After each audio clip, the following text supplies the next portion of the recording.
says, I've raised my hand to Hashem, if even the thread of a shoelace I would get from you. Everyone will say I got rich from you. No way, I'm not taking any presents. Welcome to Prism of Torah with Reb Asaf Aharon Prisman, engaging Divrei Torah, packed with stories and practical insights. Find us wherever you get your podcasts or at prismoftorah.org. Shalom uvracha. In this week's parasha, Parshas Lech Lecha, after Avraham Avinu passes the test to go to the place Hashem will show him, which is Eretz Yisrael, he then has to leave Eretz Yisrael and go to Mitzrayim because of the famine. On the way to Mitzrayim, he asks his wife, please, do me a big favor. Please pretend you're my sister and not my wife, because if you say my wife, they will kill me. And also, itav li be'avorech, I'll get something out of it by saying that. Rashi explains, they'll give me a lot of presents. And indeed, that is what happened. Later on, the Pasuk says, Vayukevo Avraham Mitzrayma. As Avram's coming to Mitzrayim, the Egyptians see this beautiful woman, Sarah Imenu, and they took her to Pharaoh. The end of the story, we all know, she's allowed to go at the end, and she's released because Hashem brings all kinds of diseases to Avimelech, to the king of Mitzrayim and everyone around him. But at the end of the day, what Avram's plan was that he also will get all kinds of presents and riches from the king, indeed happened. Already from the get-go, when they took Sarah to the king, Avram got a lot of presents. Sonu baka v'chamorim v'avadim u'shfachot. He acquired flocks, cattle, donkeys, slaves, etc.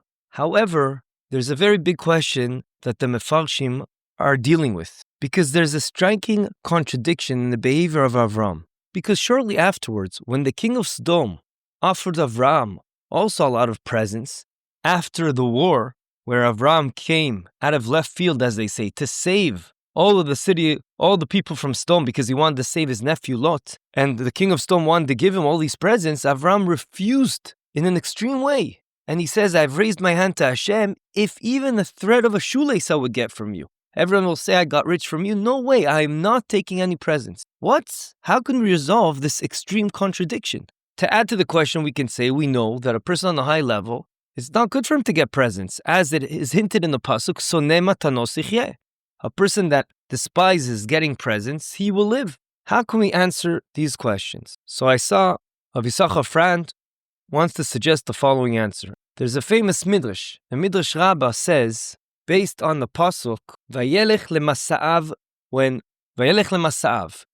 Avraham Avinu, after he left Mitzrayim, after this whole episode, he went to his journeys. So the Midrash explains, because it's odd to say he went to it's his journeys? In Diktuk, in Hebrew, it sounds funny. He doesn't own these journeys. He doesn't own these places. It sounds like he does own them. So the Midrash answers, from here we learned that on his way to Mitzrayim, he went all the hotels he went to. On the way back, he went to them as well. So it's as if he owned them. He was already used to being there. From here, the Midrash teaches us two lessons. One, it's very important to go back to the same places.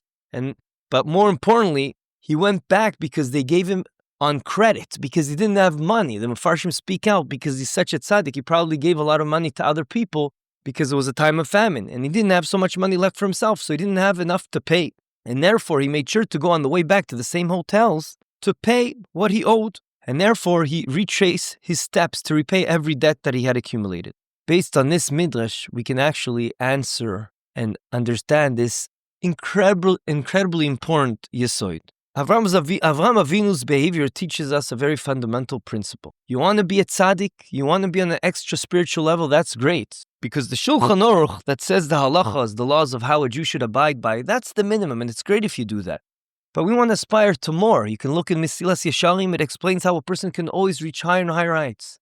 However, you always have to ensure that even though you want to take personal stringencies upon yourself to be machmir on certain things and work yourself up spirituality, however, you can't do it if it comes on expense of someone else. This answers our question, because the first scenario, when Avraham Avinu went to Pharaoh, he knew that he needed to get money. And hence, he can't say, I want to be on a high level right now and not take presents. He owes a lot of people money. So of course he needed to get those presents. So we even can understand why his initial plan was to ensure he gets presents so that he can give the people he owes. He can't be a tzaddik if he owes people money. However, after he passed that stage and he already had money at least what he needed and perhaps even more, then he's able to go to the level he wanted to aspire to. And when the King of Sodom wanted to offer him a lot of money and riches for saving all their people, including Lot, he said, no, I don't need anything from anyone. A person that despises presents is the best thing. And he wanted to be on that level. From here we learn an unbelievable concept that yes, there's a big inyan of trying to grow spiritually, even more than the letter of the law. Of course, you have to pace yourself. However, even if a little bit it affects in a negative way someone else around you, then one should not do that. And that's what we can learn from Avraham Avinu over here.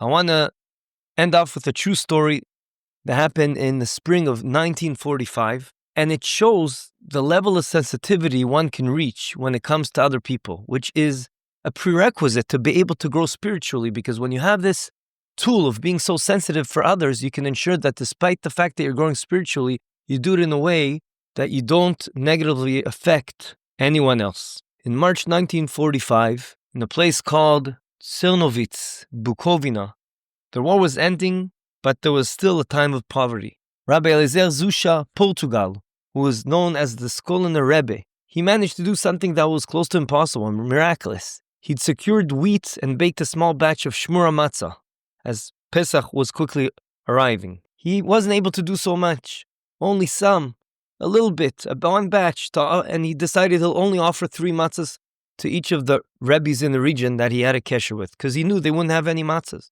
1 week before Pesach, Rabbi Moshe Hager came to collect the matzahs for his father, who was the Sarit Vishnitzer Rebbe. The Skoliner Rebbe handed him, like he did to all the others, 3 matzahs. Rabbi Moshe Hager said, I know you said 3, but my father told me I must bring 6.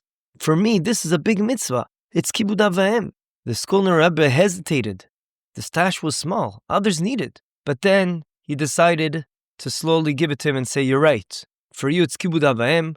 I'll give you these 3 matzahs. The story goes on. The day before Pesach, suddenly Rabbi Moshe returned. And he says, I want to return 3 of these matzahs to you. The Skoliner Rebbe was confused. I thought your father absolutely had to have 6. And he answered in the following.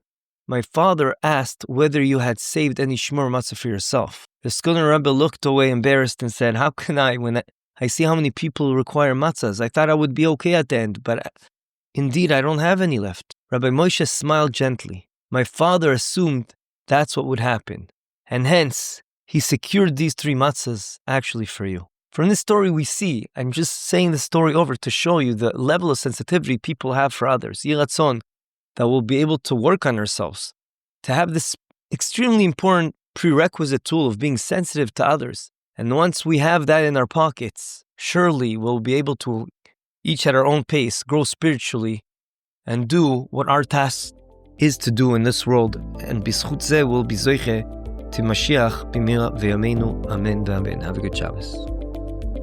This concludes another episode of the Prism of Torah. Thank you for tuning in today. We hope you enjoyed it and learned something valuable. If you did, please subscribe to the podcast and give a 5-star rating. You can also find this podcast wherever you get your podcasts or our own website, prismoftorah.com, where we have a full archive of all our past episodes. We would like to thank Yona Vefa for the recording equipment and Eli Podcast Productions for handling all our post-podcast productions.